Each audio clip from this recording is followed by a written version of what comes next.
Oh. Hindi ko ginamit yung washing machine. Hand wash ko lang yan. Ginamit ko lang yung Spain. Ang Spain lang ginamit ko. Kasi masampay siya sa loob ng teres. Hindi na siya magtulo. Dito ko na sa loob nilalagay kasi nagkulimlim na naman yung yung sky. Kaya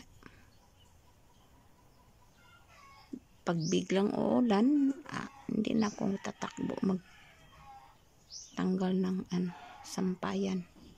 Dito na sa loob eh. Ayan na. Pagkatapos mga miga-migo, sitting prating muna. Sitting prating muna kasi pagod. Huwag kayo magtaka yung upuan ko. Ko na yan. Pinakaob. Sa teres kasi upuan ng mga aso.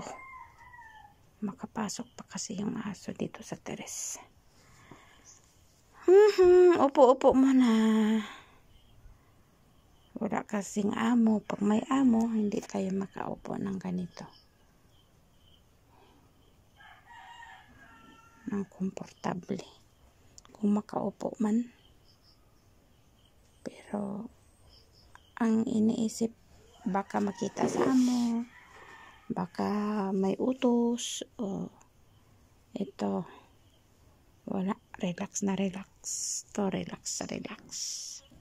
Relax na relax. Uniform ng anak ko. Ito yung mga puti niya.